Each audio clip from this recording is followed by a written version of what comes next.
Армысыздар, құрметті спорт сүйер қауым. Бүгін Репортер ТВ арнасында спорт талқы бағдарламасының кезекті шығарылымы. Бүгін студиямызда қонақта Әлімхан, Бекзат және мен, Димаш. Жалпы бағдарламаның бастамасы бұрын барша мұсылмандарды келіп жеткен қасиетті Рамазан айымен шын жүректен құттықтаймыз. Ұстаған оразаларыңыз қабыл болсын. Жалпы енді бағдарламамызды бастасақ, бүгін негізінде Чемпиондар Лигасының 1/16 кезеңі өтті, бірінші тур аяқталды. Сол ойындарды талқылайтын боламыз. Бірінші ойын, әрине, бірінші кезекте Реал Мадрид Бенфика ойынын талқыласақ. Жалпы ойын жайлы Галатасарайды талқыламаймыз.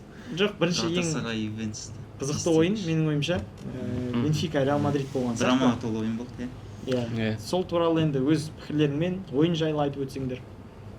Айтасың ба? Бекзат баста. Енді бұл матч енді Чемпиондар Лигасында осы көптен күткен матч, өйткені Чемпиондар Лигасының 8-ші соңғы турында Бенфика 4-2 есебімен ұтқаннан кейін барлық әңгімелер шығып кетті. Басылымдарда және жанкүйерлерде түрлі әңгіме шықты. Осы 1/16 финалда Бенфика өтіп кетеді деген ақпараттар көп шықты. Мен де өзім оған сенгенмін. Әрине, бірақ болмай қалды. Сонда да кешегі ойын енді керемет болды, сұмдық болды. Есепке қарамасақ та, 1-0 деген есепке қарамасақ та ойынның іші кәдімгі керемет болды. Бірінші таймда дым болмағанымен ойынның өзі керемет болды. Екінші таймда Винисиустың әдемі голы. Одан кейінгі жалпы бірінші голды тойлауы сондай. Не істесек, тұрақтап қалсақ, бірінші таймда ойынымыз, екінші таймды қарадым мен, екінші таймды аса қатты қарамадым. Бірінші таймда қос командада да жақсы мүмкіндіктер болды ғой. Винисиустың бір мүмкіндігі болып, кімнің Куртуа қақпасына тепкен бір тағы да керемет соққы болды, иә. Куртуа әдемі тосып алды негізі сол соққыны. Жалпы ойын жақсы болды. Бенфикаға енді кішкене бір бүйрегімді бұрып оттым ғой негізі. Өткен турда емес, енді өткен ойында жасаған енді камбэгі өте күшті болды негізі. Камбэк дейміз ба оны? Жеңіс деп айтсақ болады. Жалпы бірінші тайм, ол бастапқы 3 минутта Бенфика өте қатты бір қарқынмен шабуыл жасады. Мауриньоның тактикасы сондай болған шығар. Кіреді деп те ойладық енді, бірақ біз бәлкім бір былайша айтқанда сәттілік жетіспеді деп ойлаймын. Одан кейін ойынды алайда басып, Реал Мадрид өз ойынын Бенфикаға қарсы қоя алды. Енді екінші таймның соңында көрдіңдер, өте керемет шабуылдар болды. Ол Мбаппенің соққысы болсын, тіпті Гюлердің соққысы да жақсы болды деп ойлаймын. Мбаппе негізі кішкене осы ойында аса қатты көріне қойған жоқ секілді. Жарақатынан кейін кішігірім жарақатынан ең төмен рейтинг алып қалды. Бірінші таймда істеген қателіктерін көрдім, доп қабылдай алмай. Жалпы екінші тайм бойынша айтатын болсаң, екінші таймда енді мүмкіндіктер болды. Одан кейін біз енді бәрі күтіп отырған сол бір эпизод шығар, енді қазір бүкіл әлем айтып жатқан, ол Винисиустың енді ең алдымен жаңағыдай өз голын праздновать етуі деп айтамыз ғой. Енді жаңағыдай сол гол туралы, сол эпизод жайлы не айта аласыңдар, қандай ойдасыңдар жалпы? Бастасын, Бекзат баста. Енді ол кезде голдың өзі керемет болды. Андай солай бүйтіп кәдімгідей билеп тойлайтындай гол болды. Енді алыс 9-дыққа енді ширатып былай әдемілеп салды ғой, енді голды көрдік, енді қандай керемет. Жалпы екінші таймда мен аса қатты қараған жоқпын. Сериал көріп жатқам. Телеграмнан уведомление ашып қойып сериал көріп жатқам. Реал Мадридтің ойынына тым салқынқанды қарауыңыз ба, әлде бір менсінбеушілік па бұл? Менсінбеушілік маған ұнамайды жай ғана. Ұнамайды деген бірінші тайм қарадым, сол жетеді ғой. Бірінші таймнан кейін сонда сіздің енді екінші таймды көруге бір зауқыңыз соқпады осың ба? Ешқандай ойда болған жоқ. Бәрі просто жай ғана қарағым келген жоқ. Сериал қараған дұрыс болар дедім, қарап отырсам, бір гол соғылды, Винисиус гол соқты, сосын голын көрдім. Ойында көрек әдемі гол. Бірден кинопоиск ашып голды көрдім. Жоқ. Жай обзорын қарай салдым, жібереді ғой. Соққы және голға ма, келеді ғой. Иә. Соны қарай салдым, әдемі гол соқты. Одан кейінгі эпизодты матч приостановлен на 12 минут дедім, бірдеңе деген сообщение келді, орысша. Мен қызық болды дедім, қарадым. Винисиус ренжіп қалыпты кішкене. Қызуғанды ойыншыға ренжіп қалыпты. Ренжіп қалыпты болғанда ренжитіндей болды ма екен? Расизм ба? Жаңағыдай нәсілшілдікке деп айтайықшы. Нәсілшілдікке енді өте көп ұшырайтын ойыншылардың бірі Винисиус. Осы жаңағыдай сұрап жатырмын жаңадан бері эпизодта кімдікі дұрыс, Винисиустікі дұрыс па әлде бұрыс па? Меніңше иә Винисиустікі дұрыс, өйткені ондай нәсілдік кезінде тыныш қана қалу енді өте бір нашар деп ойлаймын. Өйткені анау Джанлука дегеннің өзі анау аузын былай жауып тұрып айтып жатыр ғой, енді жаумаса ол былай вслух айтатын болса ол білінетін еді, камераға көрініп хотя бы мына аузынан не айтылғаны көрінетін еді. Басқа сөз айтса немесе боқтық сөз айтса көрінетін еді. Оны расчетқа жасап беретін еді. Нәсілшілдікке дейінгі эпизодта да Винисиус кішкене дұрыс емес деген сияқты. Білемін, түсінемін, иә, әдемі голын соқты. Тойласын, өздерінің ойыншыларымен тойласын, бірақ та Бенфиканың логотипінің алдында, атрибутының алдында ондай қылып тойлау, енді белеп тойлау, екі аяғын арасына өткізіп қылып тойлау негізі дұрыс емес деп ойлаймын. Жалпы жанкүйерлердің қысымына ұшырағаны әділетті деп ойлаймын. Ондай жерде әр қандай клуб болсын сондай жасар еді деп ойлаймын. Әр қандай клубтың жанкүйерлері дәл сондай әрекетке барар еді. Расизм негізі иә, бұл жерде дұрыс емес шығар. Бірақ білмейміз ғой. Мен енді объективті ойлағаным бар. Джанлуканың да істегені бір жағынан дұрыс, бірақ енді ішлей нацизмге кетіп қалғаны болмады, расизмге кетіп қалғаны болмады. Өйткені ол өзінің клубы, өзінің ойнап жүрген клубы, өзінің ойын уақытын берген осы футболға деген алып келген клуб, өзінің сол клубына қарай қарсы бір нашар тірлік істегеннен кейін өзі де жанады ғой ол да. Енді жоқ, ол менің ойымша дұрыс болмады. Иә, расизм. Екі жақтан да қарасаң болады, объективті қарасаң. Соққан голы ол қалай болсын енді тойлауға, ол тойлаған кезде де ол голын бір артық әрекет көрмедім деп ойлаймын, мен өз ойым. Ол жерде себебі ол жаңағыдай бұрыштама добының енді фладжогі дейміз ғой, ол тұрған жерге барып енді кез келген ойыншы тойлайды ғой. Ол бразилиялық болғаннан кейін қанында бар енді.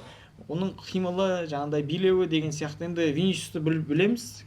Соққан голын енді әртүрлі билермен тойлайтын ойыншы. Менің ойымша ол жерде Винисиустың ондай ойы болмады деп ойлаймын. Алайда енді одан кейінгі эпизодта білеміз, Атаменди келді, Винисиус одан кешірім сұрады, ондай ниеті болмағанын түсіндірді. Ол жерде Атаменди түсінді, бірақ та ол жақта енді шабуылшысы Бенфиканың Джанлука Престиани дейтін ойыншы келді, аргентиналық, ол келді да екеуі енді бір сөзге келіспей қалды. Ол кезде Винисиус енді оған мән бермей қарамады, енді былайша айтқанда. Сол кезде ол былай енді аузын бүркеп тұрып жаңағыдай сөзді айтты. Ол жақта енді монкей, жаңағыдай маймыл деп айтты. Енді маймыл деген сөз енді бәлкім біздің ойымызда ол енді қалыпты жағдай шығар, бірақ ол Еуропада жағдай емес деп ойлаймын. Ол жерде тергеу болып жатыр ғой әлі. Егер де нәсілшілдік актісі толықтай дәлелденсе, онда Престианиге оқығаны бойынша Теміртордың артына жатып қалуы да мүмкін екен негізі. Қызық, иә? Мүмкін бе екен? Жаңағы үлкен санкциялар түседі екен. Жаңағы егер де дәлелденсе нәсілшілдік. Эфир сыртындағы көзқарастарыңыз бен сонда эфирдің ішіндегі көзқарастарыңыз бөлек болып тұр ғой сонда. Қалай эфир сырты, эфир іші? Жаңағы енді түсірілімге дейін ойларыңыз басқандай еді. Енді ол жақта Престианидікі дұрыс деп жатқан. Мен нәсілшілдікті дұрыс емес деп айттым ғой. Бірақ ол жерде дәлелденсін дедім, жай ғана болды. Дәлелденсін, жақсы. Енді осы Мауриньоның қызыл карточкасы бар, қызыл қағаз. Иә, оны енді ол да менің ойымша былайша айтқанда паделу дейміз ғой. Не айтты ол деген?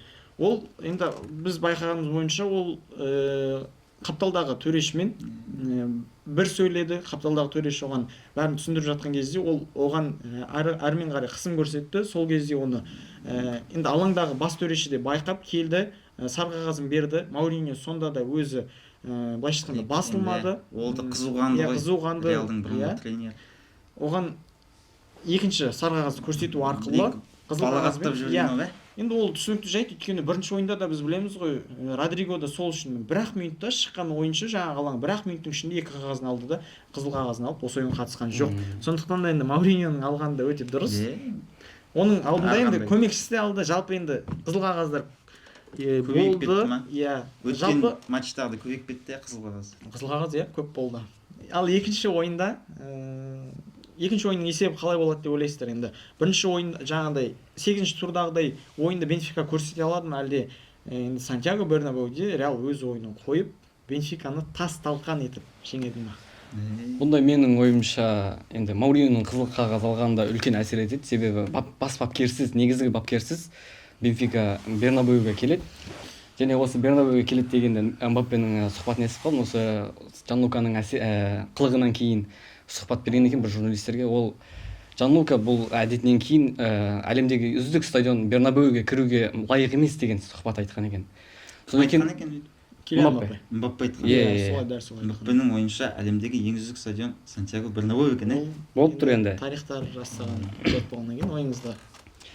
Менің ойымша сол Бенфика бас бапкерінсіз келгеннен кейін бұл ойында тұрақсыз ойын көрсетіп 3-0 немесе сол үлкен есеппен жеңіледі деп ойлап жатырмын. Сонда Мауриньоның жоқтығы ойынға қатты әсер етіп білінеді. Иә. Соның нәтижесінде былайша айтқанда Реал Мадрид ойыншылары сенімді түрде әшейін енді темп жоғары, адамдардың көбісі көретін ойын болады. Бірақ Бенфика деген былай қарап алатын болсаңдар онша емес клуб болғанымен былай енді Чемпиондар Лигасының дәрежесімен салыстыратын болсақ, бірақ сонда да көп адамдар тамашалайтын ойын болады. Бірақ енді Реал Мадридтің қасында онша клубтарды мықты деп санауға болады әрине. Енді сол ойыңыз жеткізгім келді деп ойлаймын. Сіздің ойыңызша екінші ойында қандай есеп тіркеледі? Болды. Реал өз ойын істейтін шығар, ұтады шығар. Ұтады. Әрі қарай 1-8-де 1-8-де Манчестер Ситимен кездесе ма? Кіммен кездеседі? Спортинг немесе Манчестер Сити. Менің ойымша да осы Манчестер Ситимен түсетін шығар. Қалыпты қарсылас жылда. Жалпы ойын осындай. Осы тұста мен өз ойымды тағы да бірінші ойыннан қайтып айтып өтейін. Өткен шығарылымда біз айтқан болатынбыз. Реал Мадрид 3 гол айырмасымен мен жеңіске жетеді деп. Енді солай болуы керек еді негізінде. Бірақ та жаңағыдай Винисиуспен болған эпизодтан кейін ойын мүлдем бәсеңдеп қалды. Арбело да ойынды ауыстырды, жаңағыдай қызуқанды ойыншыларды 12 минут өте қатты әсер етеді, қызып тұрған ойыншылар 50 минут бойы. Соның нәтижесінде ойын тоқтады, 1-0, сондай бір минималды есеп тіркелді. Жалпы енді ойын осы, бәріміздің ойымызша Реал Мадрид сенімді түрде Бенфиканы жеңіп келесі кезеңге өтеді. Енді келесі ойын ол бізде Түркияда болған ойын Галатасарай және де Juventus. Бұл ойында 5-2. Галатасарай өз алаңында, өз жанкүйерлерінің көзінше сенімді жеңіске жетті. Таныс есеп екен, таныс есеп. 5-2-ді, көп есеп тіркелді. Өткен маусымда да болды, осы маусымда да болды. Жалпы енді осы ойын 5-2, келесі ойын Туринда болады. Қалай ойлайсыңдар енді? Ювентус камбэк жасай ала ма? Менің ойым жасай алмайтын сияқты 5-2-ден кейін. Түрік бауырларымыз енді шығу керек деп ойлаймын. Келесі кезеңге өту керек деп ойлаймын. Менің ойымша осы бірінші ойын өте бір керемет өтті. Бірінші таймнан кейін Ювентустар туриндіктер жеңіске жетіп жатыр еді. 1-2 есебімен керемет өтіп жатыр еді. Копменнерстің дублі керемет, әдемі. Содан кейін екінші тайм басталған кезде резкий тез өзгеріп Галатасарай өз ойынын қойып алды деп айтсам болады. Өйткені екінші таймда толық Ювентустың алаң иегінде болды. Шабуылдың барлығы тек қана Галатасарай жасады. Ойын бастала салысымен қателеспесем 47-48 минутта гол салынып 2-2 болып, одан кейін тағы бір гол салынғаннан кейін Ювентустың ойыншысы қызалып кеткеннен кейін ойынның қарқыны қайтадан жоғарылап Ювентус қақпасына тағы да 2 гол жіберіп алды. 5-2 есебімен разгромный счетпен. Мен өзім күтпедім, шыны керек. Галатасарай Ювентусты жеңеді дегенге күттім, бірақ бұндай 5-2 кәдімгідей сұмдық есеппен жеңеді деп күткен жоқпын. Енді Ювентустың бапкері не істерін білмей қалды ана жерде енді. Қызыл қағаз алып кетті. Одан кейін енді сол қапталдағы қорғаушы міндетті түрде керек, ол орынды толықтыру керек болды. Сол жерде ойынға Костич, қателеспесем, қосылды. Оны Консесаоның орнына шығарды. Енді өйткені шабуылды алып, енді бұл жақта басты назарды қорғанысқа қою керек болатын, алайда енді көрдіңдер. Одан кейін қаншама гол соқты. Ювентус қорғанысы білмеймін. Ана жерде бір тұңғиық болды. Енді кез келген допты Осимхен мысалы ана жерде допты артынан шығып жай ғана жұлып алып кете салды. Солай гол соғып жатты. Лерой Сане шығып жақсы ойынды ширатты. Енді екінші тайм, бірінші таймда айттық, екінші таймда толыққанды Ювентустың алаңында өтті. Алайда енді Ювентус сапында өте бір жақсы ойын өткізген ол Маккени. Жақсы ойнады, өз ойынын көрсете алды. Енді екінші бөлікте бәлкім Кенан Йылдыз енді өз жерінде гол соққанға сәл ұялған шығар енді. Мүмкін Туринға барып 3-4 голды соғатын шығар. Мүмкін, бәрі мүмкін ғой, бірақ. Енді қорытындылап, жалпы қандай есеп тіркеледі деп ойлайсыңдар? Соны айтып өтсеңдер. Келесі матчта менің ойымша Ювентус өзінің қарсылық көрсетіп 2-0 немесе 2-1 есебімен жеңеді, бірақ келесі кезеңге өте алмайды. Мен дым айта алмаймын. Матчты қараған жоқпын. Ювентустың ойынын білмеймін, Галатасарайдың да ойынын білмеймін, жалпы. Сондай дым айта алмаймын негізі. Кім болса да қатты маған бәрібір кім болса да. Менің ойымша енді Галатасарай өтсін. Иә. Өтсін. Осылайша енді Бауырларымыз. түрік бауырларымыз жеңетін шығар, жеңсін деп тілейміз. Алайда менің де ойым Туринда ойын басқаша болады. Ювентус жеңіске жетеді, тіпті бір камбэк орын алады деп те болжап отырмын. Мүмкін.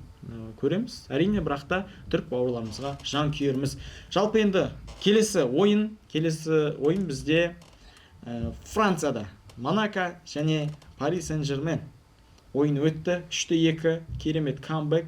Дембеленің травмаға кетуі тағы да. Осы ойынды қалай бағалайсыңдар?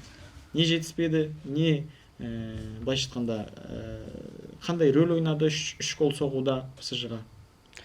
Бұл ойында меніңше енді ойын бастала салысымен ойынның қарқыны жоғарылап бастамай жатып, бірінші минутта Монако гол соғып кетті. Сол кезде енді Луис Энрике түсінбей қалды, өйткені алғашқы минутта гол жіберу деген кез келген командаға күтпеген нәтиже, жағдай.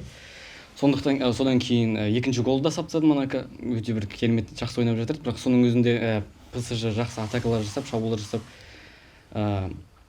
Монаконың қақпа айналасында жүріп еді, бірақ сонда да дұрыс шабуылдары голмен аяқталмады еді, бірақ одан кейін Дембелеменің жарақат алуына байланысты оны Дуэ кіргеннен кейін менің ойымша сол Дембеленің кетуі, Дуэның кіруі ойынға қатты әсер етті деп ойлаймын. Одан кейін 2 гол соққаннан кейін Дуэ гол соқты, керемет. Одан кейін Дуэның тепкен ударын соққысын қайтарғаннан кейін Хакими екінші голын соғып кетті. Ассист жасап бір Дуэ. Иә. Керемет негізі. 2 гол, 1 ассист. Не деген сұмдық көрсеткіш болды. Өте бір сәтті замена болды.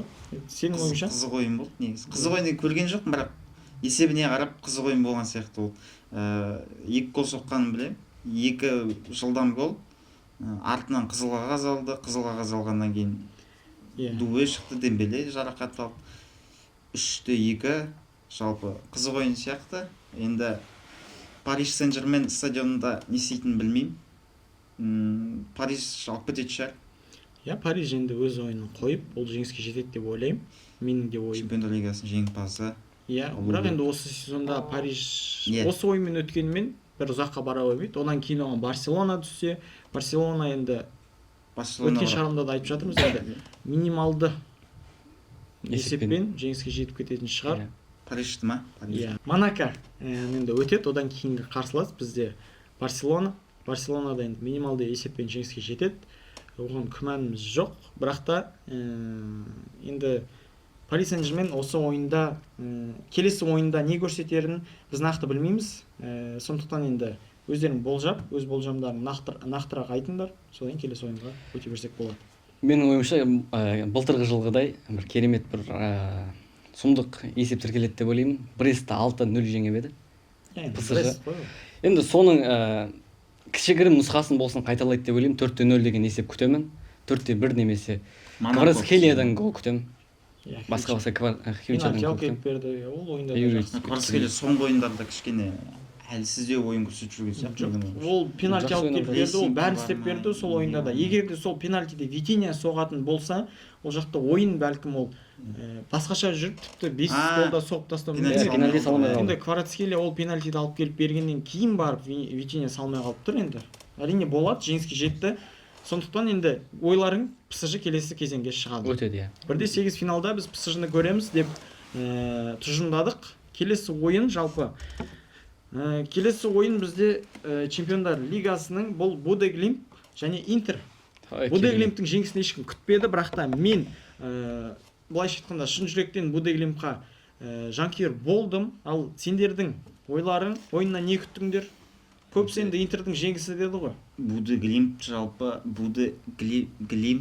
жалпы осы маусымда жақсы ойын көрсетіп жатыр ғой. Неше кімді ұтты? Ман Ситині ұтты. Манчестер Сити, Атлетиконы Боруссиямен неше, ұтты. Атлетико Мадридпен Атлетико Мадридті ұтып кетті. Иә.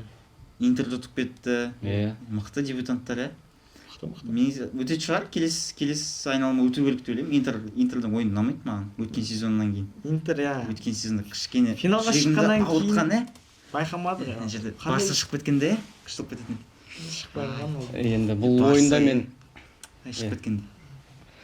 өзім келеді. күтпедім, бірақ шынымен Әче айтайын, дей ма? осы Буди Климтке, норвегиялық командаға жанкүйер болдым, өйткені осыған дейін 4 ойын бойы жеңілмей келе жатыр Буди Климт чемпиондар лигасында. Ол не деген деңгей ол?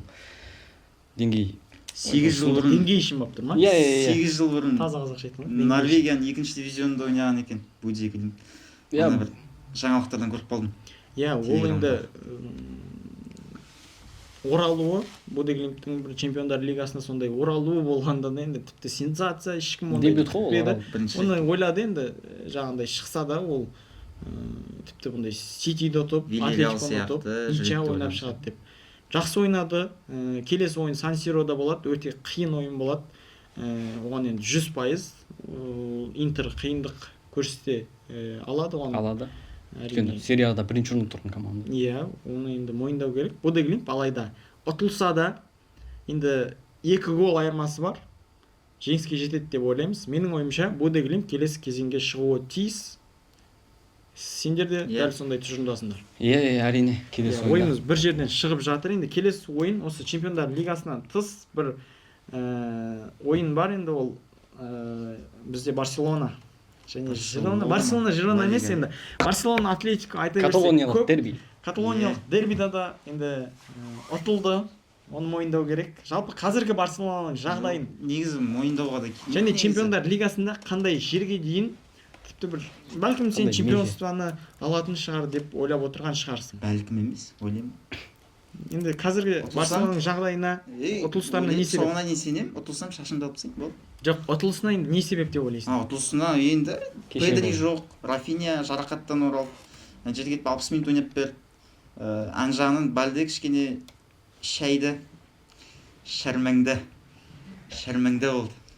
Негізі енді Барселонаның ойыны енді кішкене ақсақ болды бұл ойында. Ламин Ямаль, Ламин Ямаль. Высокий, жоғары температурамен шыққан ғой негізі, высокий температурамен. Ауырып шыққан, ауырып шықса да ойнап. Ана пенальтиді Рафиня теуі керек еді негізі. Ламин Ямаль, әлі жас бала, шик талант қой. Иә, Ямалға не үшін берді ол жерде түсініксіз. Енді Рафиня кішкене өзінің қолдау көрсетемін деп, ниетін білдіріп, ізгілігін білдіріп. Жалпы Барселона ойыншылар сондай ғой, бір-біріне деген құрметпен қарайды. Сол құрмет енді құрмет ақталмай қалып тұр ғой. Соңында енді екінші орында қалып, құрметпен қалып кетпесеңдер болды. 14 ойын бар әлі. Жетіп аламыз. Эл Классико бар. Эл Классикоды танытамыз.